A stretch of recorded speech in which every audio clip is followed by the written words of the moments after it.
ओम नमः सिद्धेभ्यः नमो अरहन्ताणं नमो सिद्धाणं नमो आयरीयाणं नमो वज्रायाणं नमो लोहे सवसावूणं मंगलं भगवान् वीरो मंगलं गौतमो मंगलं कुन्दकुन्दाद्यो जयधर्मोऽस्तु मंगलम् सर्वमंगलमांगल्यं सर्वकल्याणकारकं प्रधानं सर्वधर्माणां जैनं जयतु शासनम् प्रमाणादर्थसंसिद्धेस्तदा भासाद्विपर्यय इति वक्षे तयोर्लक्ष्म सिद्धमल्पं लघीयस।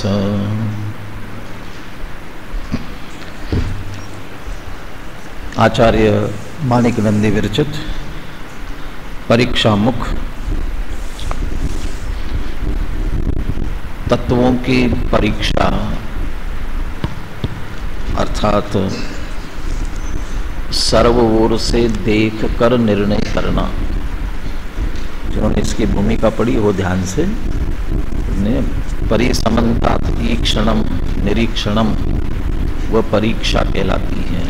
परिसमन्तात चारों ओर से ईक्षणम देखना, अच्छी तरह से देखना, वस्तु स्वरूप को अच्छी तरह से देख करके उसका निर्णय करना। प्रमाण के भेदों के रूप में प्रत्यक्ष और परोक्ष। अब परोक्ष प्रमाण के भेद कितने गिनाए गए? 5 गिनाए गए। कौन कौन से?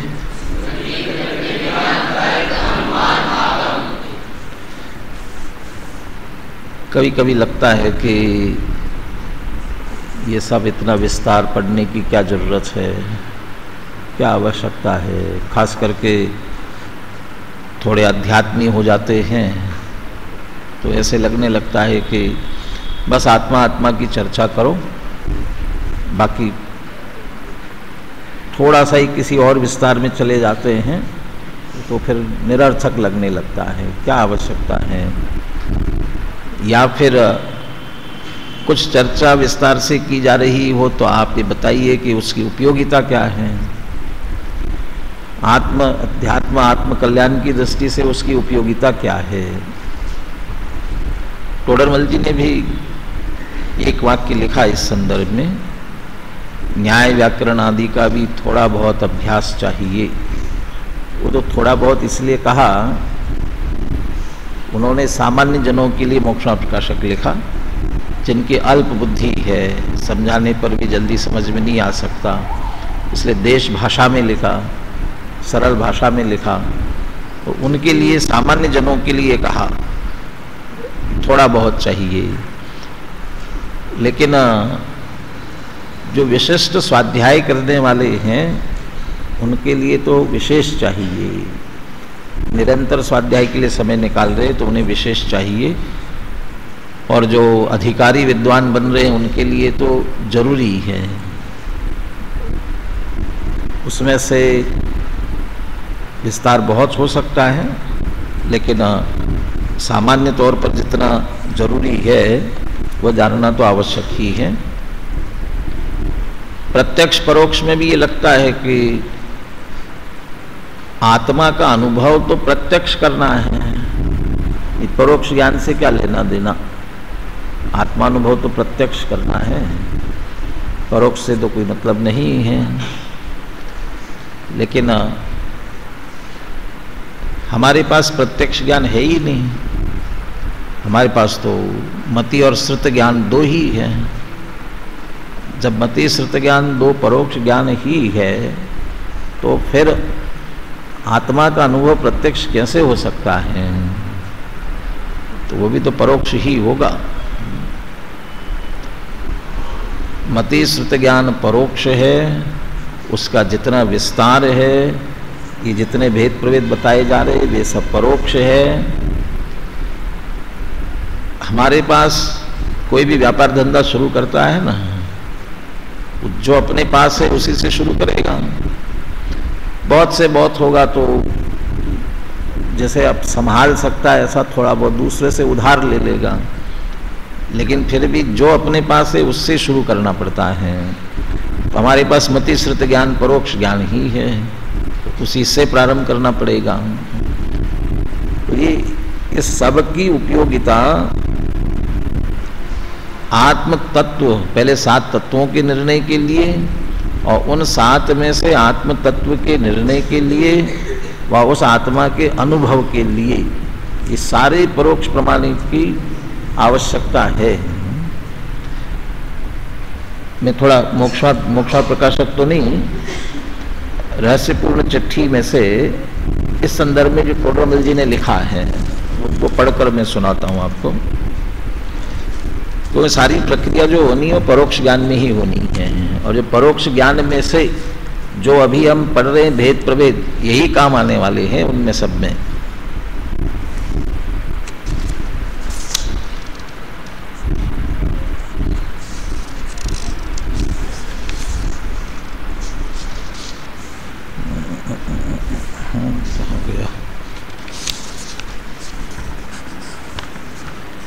रहस्यपूर्ण चिट्ठी में है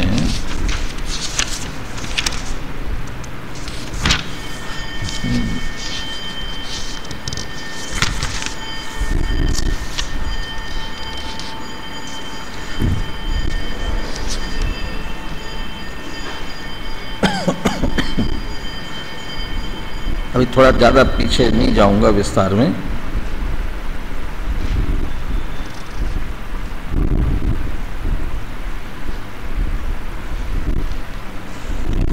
तीन 344 पेज पर नीचे से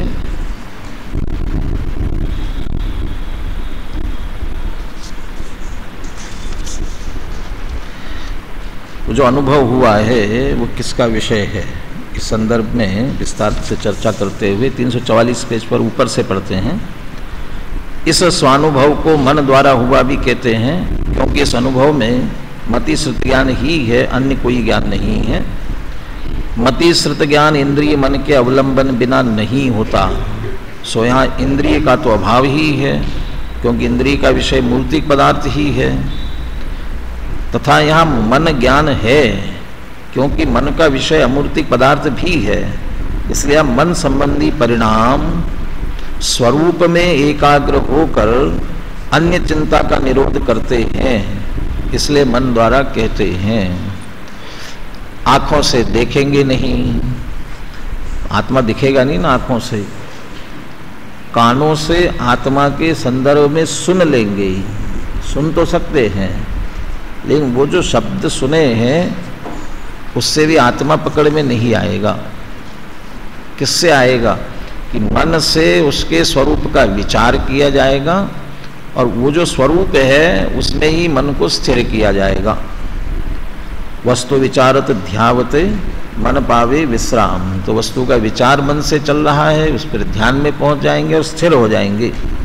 वो ऐसे ध्यान का लक्षण अनुभव दशा में संभव है। ये चर्चा की। फिर सीधे नीचे आते हैं, थोड़ा सबसे नीचे का पैराग्राफ। तथा प्रमाण के प्रत्यक्ष परोक्ष भेद हैं, सो प्रमाण सम्यक ज्ञान है, इसलिए मति ज्ञान सत्य ज्ञान तो परोक्ष प्रमाण है, अवधि मनप्रिय केवल ज्ञान प्रत्यक्ष प्रमाण है। तो सब आप जानते ही हैं। ज्ञान के भेदों की बात कर रहे हैं। वो 8 भेद करते हैं तो मिथ्या ज्ञान भी शामिल करते हैं, 3 कुमति कुश्रुत को अवधि ज्ञान भी शामिल करते हैं, तब वो 8 भेद होते हैं। यानी अभी सम्यक ज्ञान की बात कर रहे हैं तो 5 ही ज्ञान, मति श्रुत ज्ञान परोक्ष और बाकी के प्रत्यक्ष। वही बता दिया कि सब लिखा हुआ है प्रत्यक्ष अन्यत, ऐसा सूत्र का वचन है। तर्क शास्त्र में प्रत्यक्ष परोक्ष का ऐसा लक्षण किया है। स्पष्ट प्रतिभासात्मकम प्रत्यक्षम अस्पष्टम परोक्षम। तर्क शास्त्र कौन सा है? कोई और दर्शन का तर्क शास्त्र है ना? उनके ग्रंथ का नाम भी तर्क शास्त्र है, किसी दूसरे दर्शन का। पहले पाठ्यक्रम में भी था तर्क शास्त्र, तर्क शास्त्र, तर्क सूत्र, ऐसा कुछ था। यहाँ तर्क शास्त्र से कह रहे न्याय शास्त्र में। न्याय शास्त्र, तर्क शास्त्र का मतलब न्याय शास्त्रों में। न्याय शास्त्रों में न्याय दीपिका में पढ़ा होगा, चाहे प्रमेय रत्नमाला में पढ़ा हो, कोई भी न्याय शास्त्र में से उद्धरण नहीं दिया, लेकिन स्वरूप तो यही है ना। परीक्षा मुक्त में क्या दिया प्रत्यक्ष का लक्षण, और परोक्ष का अविशदम। उसी को यहाँ दूसरे शब्दों में कहा, विशद माने स्पष्ट, तो स्पष्ट प्रतिभासात्मकम प्रत्यक्षम, और अविशद उसी को अस्पष्टम परोक्षम कह दिया। जो ज्ञान अपने विषय को निर्मलता रूप स्पष्टतया भली भांति जाने सो प्रत्यक्ष, और जो स्पष्ट भली भांति न जाने सो परोक्ष। आप जो पढ़ रहे हैं ये टोडरमल जी सब पढ़ चुके थे, टोडरमल जी ने सब पढ़ा था, तब तो ये सब लिख रहे हैं ना, ये सब उनको ध्यान में था। न्याय शास्त्रों में से ये सब विषय उनको भी बराबर ध्यान था। वह मति श्रुति ज्ञान के विषय तो बहुत है, परंतु एक भी ज्ञेय को संपूर्ण नहीं जान सकता, इसलिए परोक्ष कहे। मति श्रुतयोर निबंधो, तत्वार सूत्र तो पढ़ लिया ना। मति श्रुतयोर निबंधो द्रव्येषु असर्व पर्यायेषु, सब द्रव्यों को तो जानते हैं लेकिन सब पर्यायों को नहीं जानते, इसलिए सब नहीं जानने में आएगा। अवधि मनप्रिय ज्ञान के विषय थोड़े हैं, तथापि अपने विषय को स्पष्ट भली भांति जानता है। मति श्रुति ज्ञान स्पष्ट नहीं जान सकेंगे, लेकिन अवधि मनप्रिय ज्ञान उसका विषय तो रूपी पदार्थ है, लेकिन जितने जिस रूपी पदार्थ को भी जानते हैं स्पष्ट जानते हैं, इसलिए उसको एक देश प्रत्यक्ष है। और केवल ज्ञान सर्वज्ञेय को स्पष्ट जानता है, इसलिए सर्व प्रत्यक्ष है। प्रत्यक्ष के दो भेद है, दूसरा परिच्छेद आपका, एक परमार्थ प्रत्यक्ष और दूसरा साव्यावहारिक प्रत्यक्ष। वहाँ अवधि मनप्रिय और केवल ज्ञान तो स्पष्ट प्रतिभास रूप है ही, इसलिए पारमार्थिक प्रत्यक्ष है। तथा नेत्रादिक से वर्णादिक को जानते हैं, वहाँ व्यवहार से ऐसा कहते हैं कि इसने वर्णादिक प्रत्यक्ष जाने, मैंने प्रत्यक्ष देखा, ये जो कहते हैं ये इसको कहा एक देश निर्मलता भी पाई जाती है, इसलिए इनको साव्यावहारिक प्रत्यक्ष कहते हैं। परंतु यदि एक वस्तु में अनेक मिश्र वर्ण है, वे नेत्र द्वारा भली भांति नहीं ग्रहण किए जाते हैं, इसलिए इसको परमार्थ प्रत्यक्ष नहीं कहा जाता। मोर कौन से वर्ण का होता है, मोर का रंग कौन सा, मोर का रंग कौन सा? अच्छा चलो, मोर में तो कहोगे कि वो उसके पंख तो बहुत वर्ण के, सभी वर्ण होते हैं उसमें, इसलिए नहीं बता सकते हैं। कबूतर का रंग कौन सा होता है, कौन सा होता है? अच्छा, काला की सफेद, कबूतर का रंग काला होता है कि सफेद होता है? हाँ, कैसा? हाँ, तो सलेटी कौन सा है, तो काला हो गया, सफेद होगा तो कौन सा होगा? हाँ, तो कहेंगे काला है ना। कि कैसे? वो जो बगुले जैसा सफेद नहीं है ना, इसलिए काला है। नहीं, सफेद है, कि कौवे जैसा काला नहीं है ना, इसलिए सफेद है। वो कितना काला कितना सफेद, वो कहते ये हम देख तो रहे हैं लेकिन देखते हुए भी निर्णय नहीं कर पाते हैं। मोर के वर्णों में से कितना नीला, कितना पीला, कितना हरा, कहाँ नीला पीला हरा, बस एक मोटा तौर पे देखा और सब कलर ऐसा हमने कह दिया, लेकिन बारीकी से नहीं जानते। अवधि ज्ञानी कोई होगा तो एक एक बारीकी से समझ जाएगा, कहाँ पीला है, कहाँ नीला है, कहाँ हरा है, वो सब बराबर समझ जाएगा। इसलिए वो पारमार्थिक प्रत्यक्ष है, और ये आंखों से देखना करना ये साव्यावहारिक प्रत्यक्ष कहा। अब अपना प्रकरण। तथा परोक्ष प्रमाण के 5 भेद हैं, स्मृति, प्रतिविज्ञान, तर्क, अनुमान और आगम। वहाँ जो पूर्व काल में जो वस्तु जानी थी उसे याद करके जानना, उसे स्मृति कहते हैं। दृष्टांत द्वारा वस्तु का निश्चय किया जाए उसे प्रतिविज्ञान कहते हैं। या थोड़ा सा अलग हट करके, दृष्टांत द्वारा का मतलब वो कह रहे हैं एक को देखा फिर दूसरे को, उसे किसी बात को समझाने के लिए दृष्टांत देते हैं ना, वो देख जैसा वो है ना वैसे ये है, तो ये उससे जुड़ान करके बताते हैं, इसलिए उसको प्रत्यय विज्ञान कह रहे हैं। हेतु के विचार युक्त जो ज्ञान उसे तर्क कहते हैं। हेतु से साध्य वस्तु का जो ज्ञान उसे अनुमान कहते हैं। आगम से जो ज्ञान हो उसे आगम कहते हैं। ऐसे प्रत्यक्ष परोक्ष प्रमाण के भेद कहे हैं। अब टोडरमल जी ने किसके लिए कहा? वहां इस स्वानुभव दशा में जो आत्मा को जाना जाता है सो श्रुत ज्ञान द्वारा जाना जाता है। मति श्रुत ज्ञान में से किससे जाएंगे? श्रुत ज्ञान से जानेंगे। श्रुत ज्ञान है वो मति ज्ञान पूर्वक ही है। वे मति ज्ञान श्रुत ज्ञान परोक्ष कहे हैं, इसलिए यहाँ आत्मा का जानना प्रत्यक्ष नहीं है। तथा अवधि मन प्रिय का विषय रूपी पदार्थ है, केवल ज्ञान छद्मस्त के है नहीं। इसलिए अनुभव में अवधि मन प्रिय केवल द्वारा आत्मा जाना नहीं है, आत्मा नहीं जाना जाता है।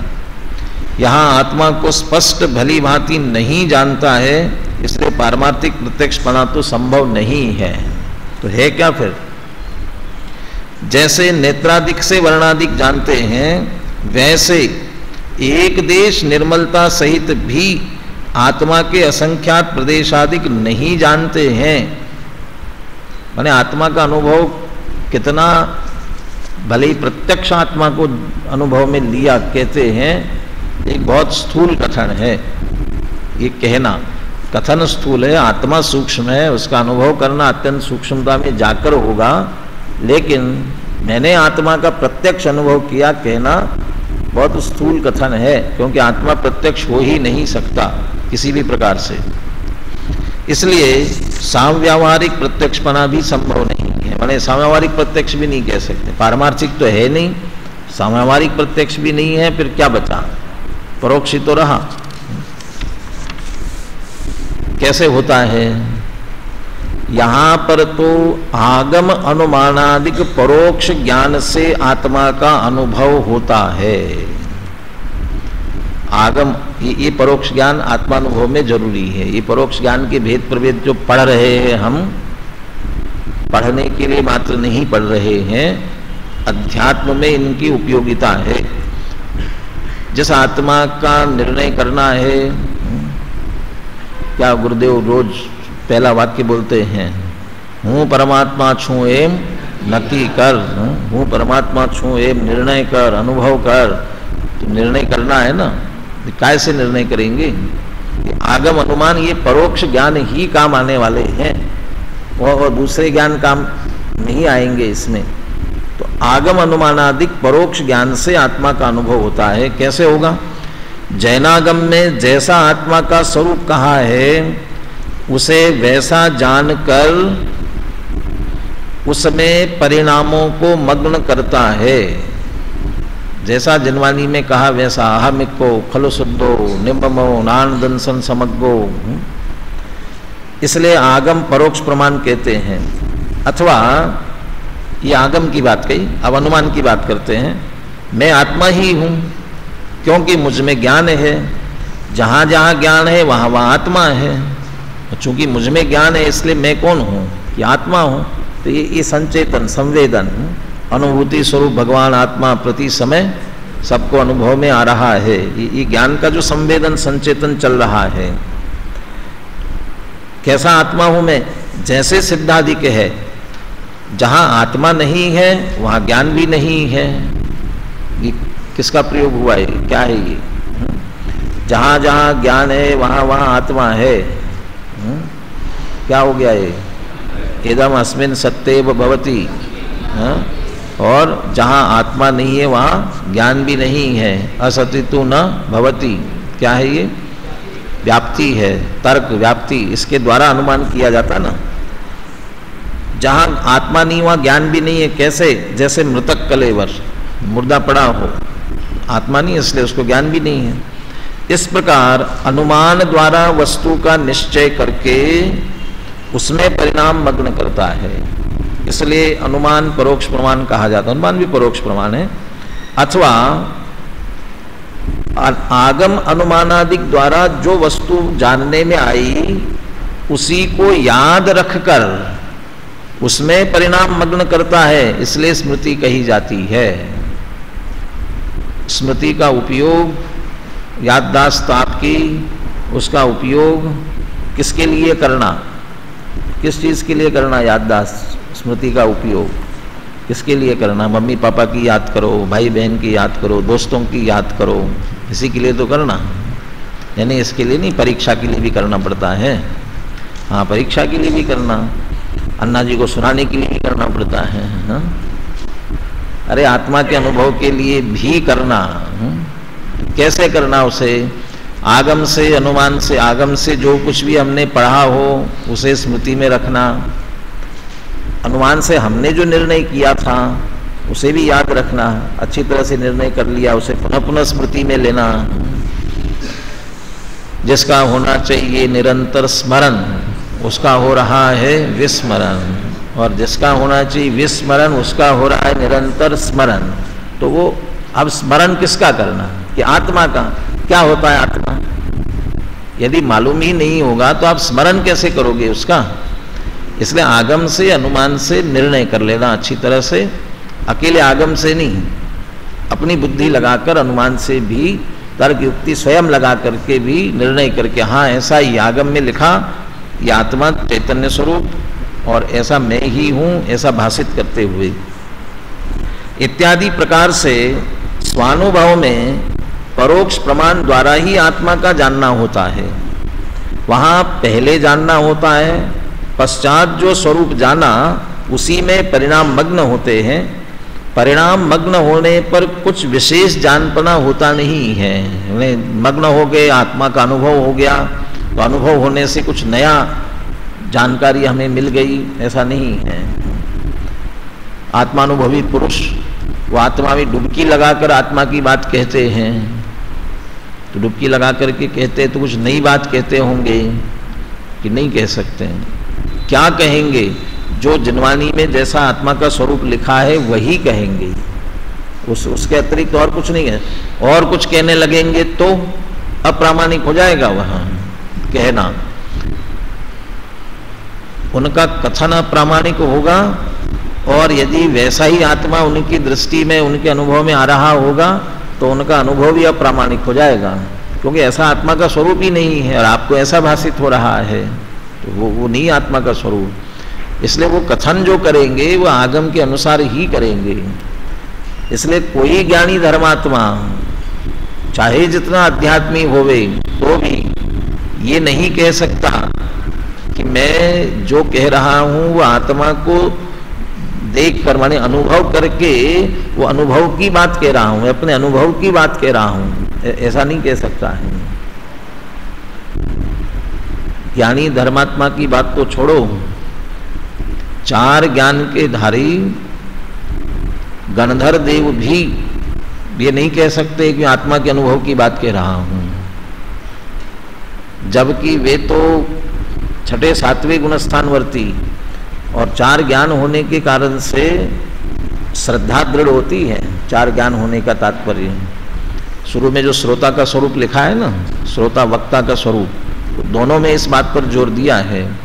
तीन ज्ञान के धारी, चार ज्ञान के धारी विशिष्ट वक्ता कहलाते हैं, विशिष्ट श्रोता होते हैं, तो उनके अवधि मनप्रिय ज्ञान से वो अपना अनुभव भी और पक्का दृढ़ होता है, सिद्धांत दृढ़ होता है, इसलिए विशेष है। ऐसा होते हुए भी वे गणधर देव भी ये नहीं कहते हैं मैं अपने आत्मा के अनुभव की बात कह रहा हूं, वे भी यही कहते हैं जैसा तीर्थंकर भगवान ने कहा है वही मैं कह रहा हूं, वही बात प्रामाणिक है।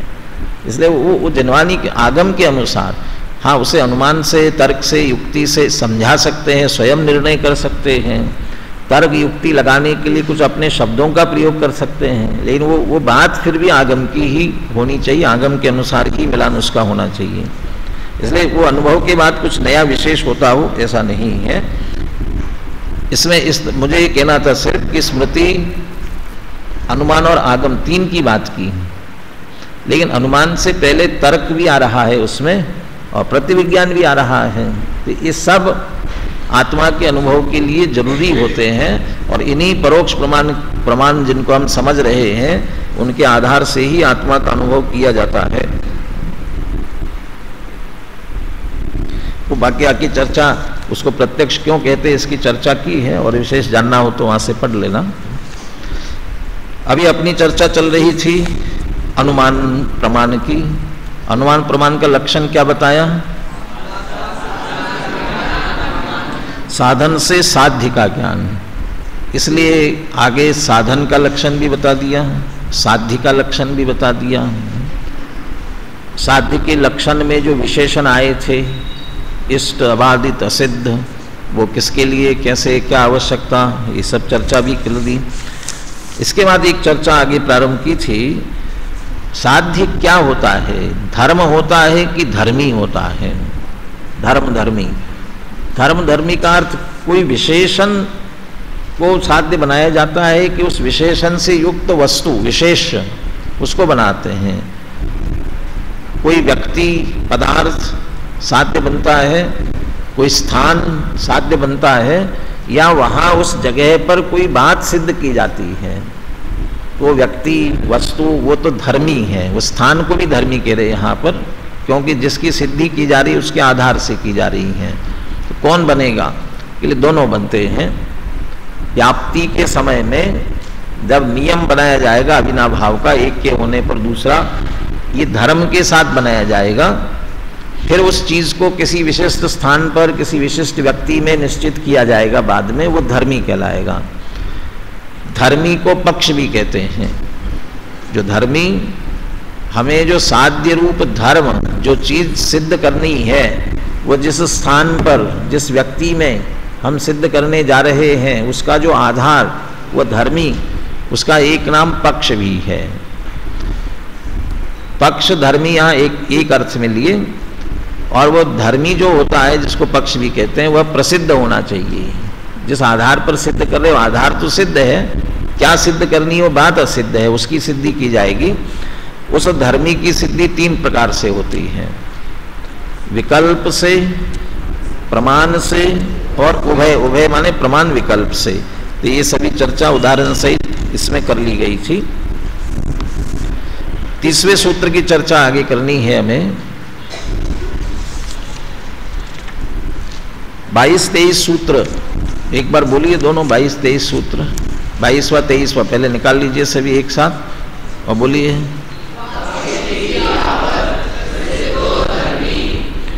वो जो धर्मी ऊपर कहा गया था ना, उसी को पक्ष भी कहते हैं, और उसके लिए एक नियम बताया कि प्रसिद्ध हो। वो कैसा होता है? प्रसिद्ध होता है। पक्ष या धर्मी वो प्रसिद्ध होता है। पर्वत पर अग्नि है ये सिद्ध करना हो तो ये पर्वत दिखाई देना चाहिए सामने, और फिर उस पर अग्नि की सिद्धि की जा रही है, तो वो जिस पर सिद्ध की जा रही है, जिस स्थान पर सिद्धि की जा रही है, वो प्रसिद्ध होना चाहिए। एक आत्मा ही सुख स्वरूप है, बस आत्मा के अतिरिक्त और कहीं सुख नहीं है। सोने में सुख नहीं है ज़्यादा, सोने में निकल गई सारी जिंदगी। तो वो आपको जो आत्मा को सुख रूप है ये सिद्ध कर रहा हो, उसे आत्मा पहले प्रसिद्ध होना चाहिए। हाँ आत्मा है, आप आत्मा में सुख ये कहने जाओगे ना किसी को, वो के लिए क्या होती है आत्मा? हम नहीं मानते आत्मा फात्मा, तो फिर आपको विषय बदलना पड़ेगा। पहले आपको आत्मा सिद्ध करना पड़ेगा, फिर आत्मा की बात, फिर सुख में है कि नहीं वो बाद में सिद्ध करना उसे। तो आधार, जिस आधार पर सिद्धि की जा रही होगी उसे प्रसिद्ध होना चाहिए। वो कह रहे फिर जब आप अनुमान प्रयोग करेंगे तब वह पक्ष बताएंगे कि नहीं बताएंगे।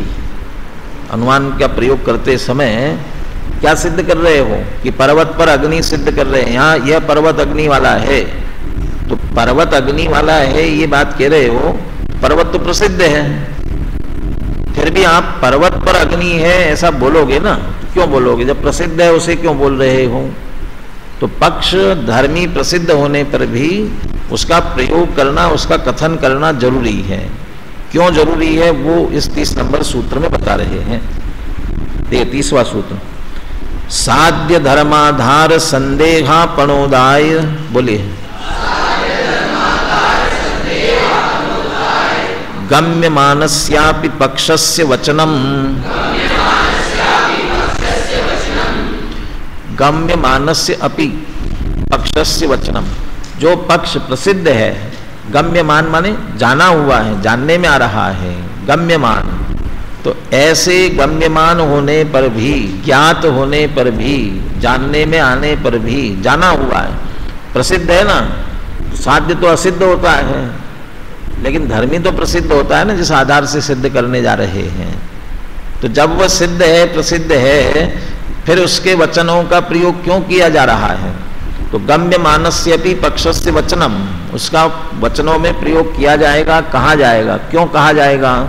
साध्य धर्म आधार संदेह अपनोदाय, जो साध्य रूपी धर्म जिसे हम सिद्ध करने जा रहे हैं, उसका आधार क्या, कहाँ सिद्ध कर रहे इस बात को, इसके बारे में चित्त में शंका न रहे, संदेह न रहे, उस संदेह को अपनोदाय, उस संदेह को दूर करने के लिए, उस संदेह का निराकरण करने के लिए, संदेह का निवारण करने के लिए ज्ञात होते हुए भी पक्ष का प्रयोग किया जाएगा, धर्मी बताया जाएगा।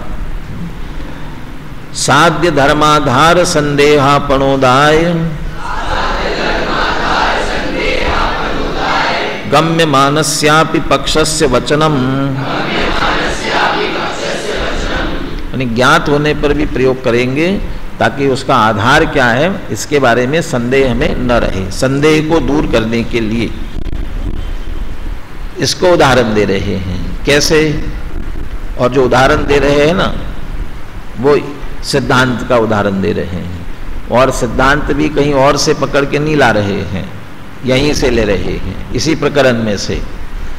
लेकिन इसी प्रकरण में से तो ले रहे हैं, लेकिन जो अभी हमने नहीं पढ़ा ऐसा प्रकरण ले रहे हैं, आगे आएगा, उसको उदाहरण बनाया है। इसलिए सूत्र पढ़ लेना, फिर आगे जब आएगा उसको वहां से और समझ लेंगे। साध्य धर्मिणी साधन धर्मावबोधनाय पक्ष धर्मोपसंहारवत्,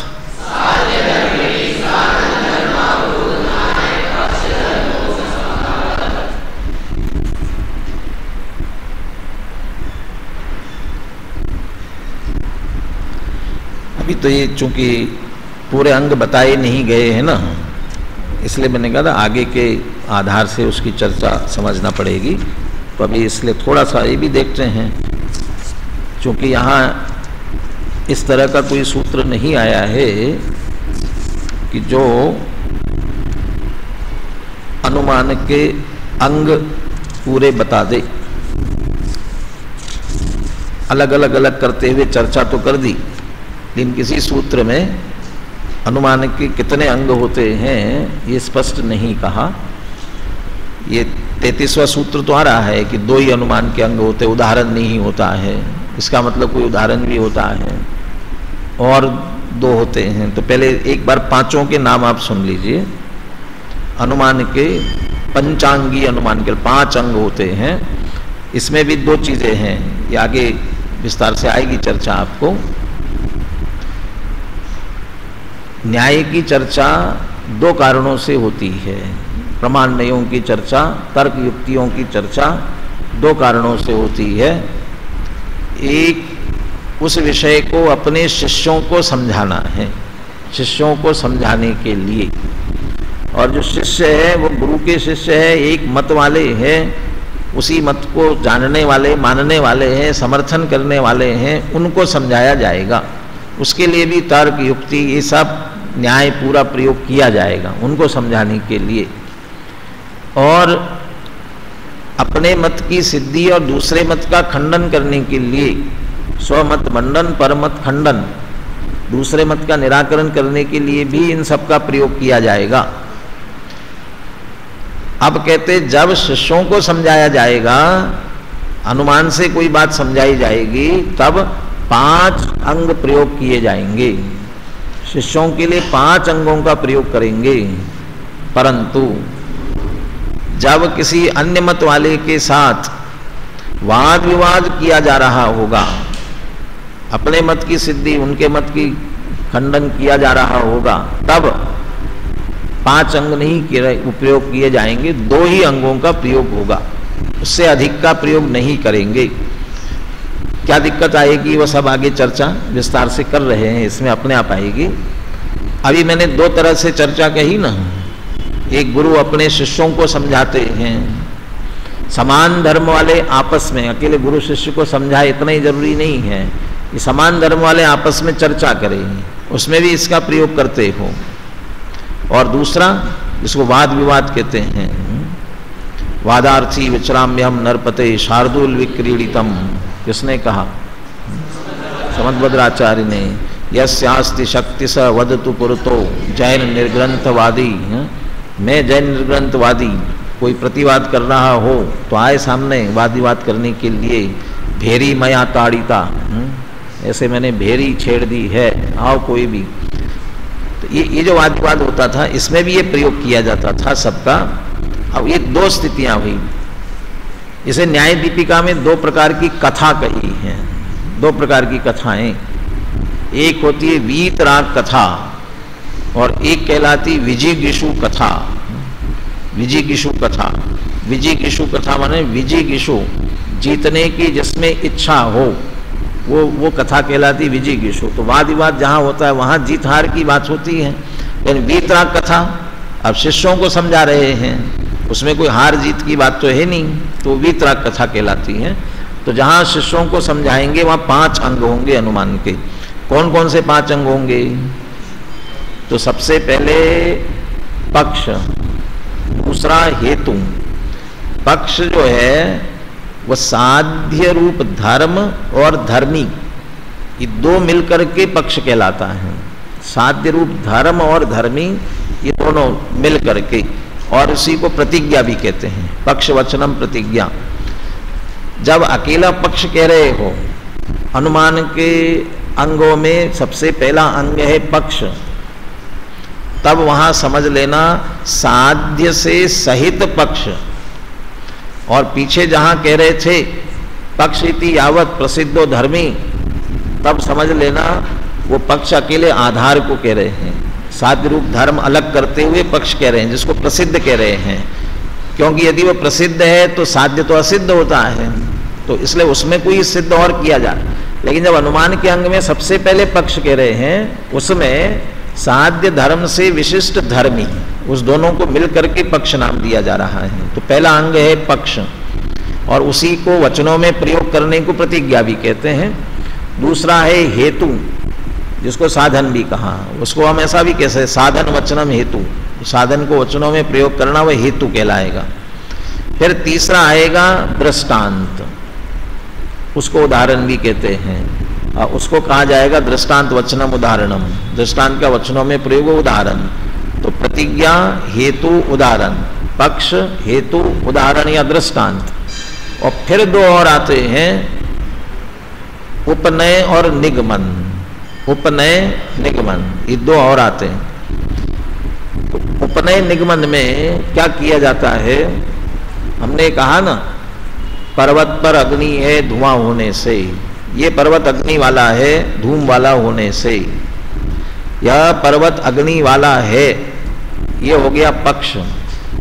अब यहाँ अकेला पर्वत को पक्ष नहीं कहेंगे, पर्वत अग्नि वाला है, वो साध्य जो करना है हमें उसके साथ में दोनों मिलकर के पक्ष कहलाएंगे, ये पक्ष हुआ। क्या तर्क आपके पास? हेतु क्या है? धूम वाला होने से, ये उसका हेतु हो गया। उदाहरण क्या, दृष्टांत क्या इसके लिए? जैसे रसोई घर, कहते ये दृष्टांत गलत है। कैसे गलत कहाँ है? ये तो दृष्टांत है। ऐसा नहीं, ऐसा दृष्टांत दिया जाएगा जहां जहां धुआं होता है वहां वहां अग्नि होती है, जैसे रसोई घर।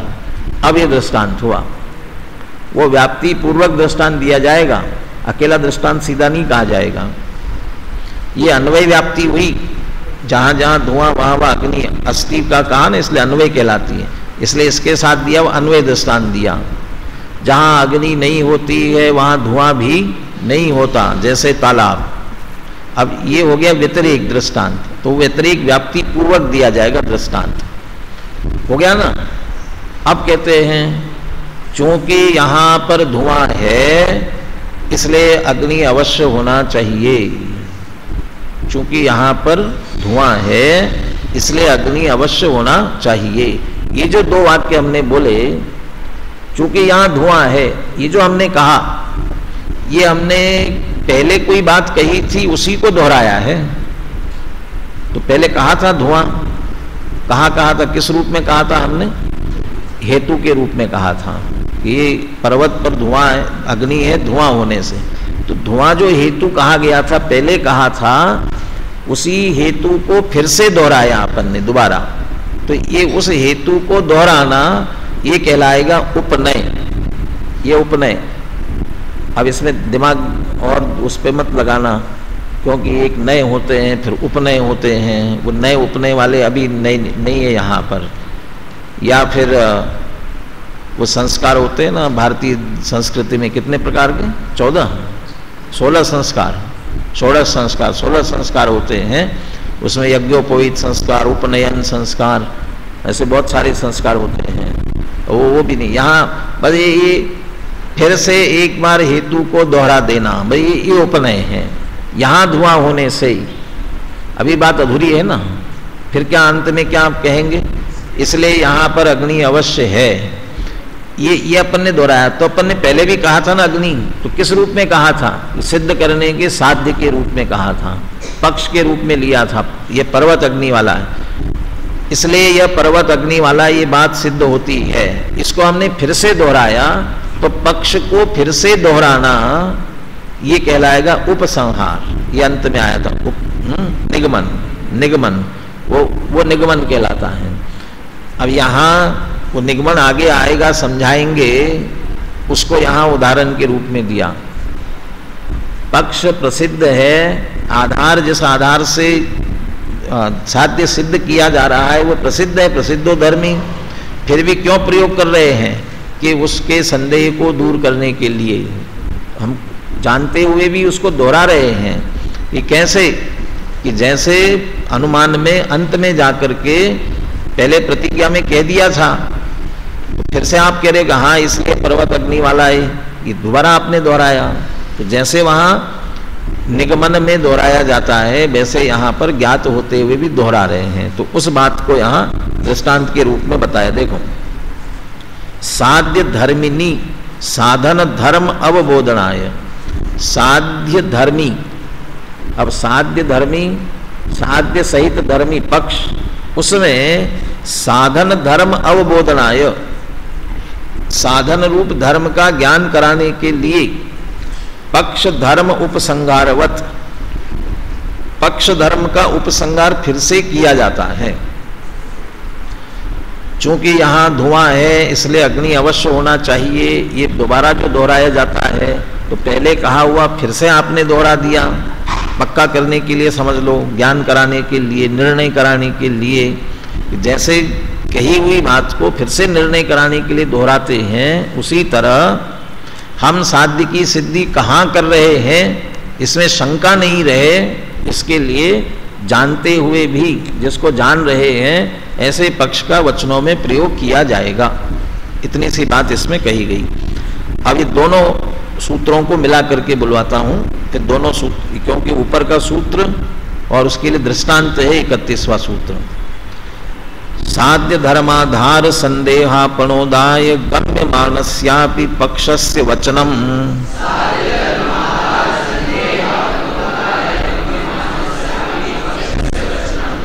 साध्य धर्मिणी साधन धर्मावबोधनाय पक्ष धर्मोपसंहारवत।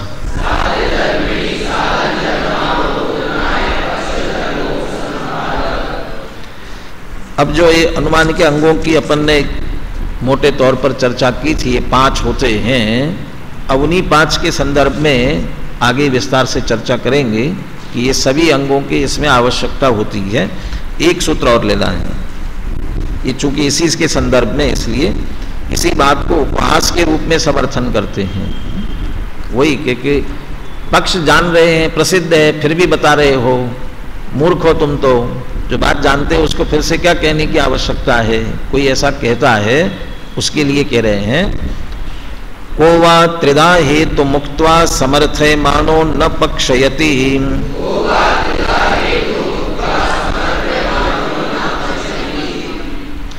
त्रिधा हेतु मुक्त्वा, तीन प्रकार के हेतु, और ये त्रिधा कहे गए ना। अब ये ऐसा कहा तो किसको उलाहना दे रहे हैं? जो तीन प्रकार के हेतु मानता है उसे दे रहे हैं, और त्रिधा हेतु मानने वाले बौद्ध, तो उनको एक तरह से उलाहना दे रहे हैं कि तुम तीन प्रकार के हेतु देते हो, और हेतु हो गया ना, कहते फिर उसका समर्थन करने के लिए दृष्टांत देते हो या कोई और बात उसमें समर्थन में कहते हो। तो जब हेतु दे दिया फिर और चीज कहने की जरूरत कहाँ है? तो जब उसके समर्थन के लिए और तुम कह सकते हो, तो जो साध्य सिद्ध करने जा रहे हैं उसके बारे में शंका हो कि भी कहाँ सिद्ध कर रहे हो, आग लग गई, आग लग गई, तो सबसे पहले क्या शंका खड़ी होती दिमाग में? आग लगी, कोई एकदम से चिल्लाएगा तो क्या पूछोगे आप सबसे पहले?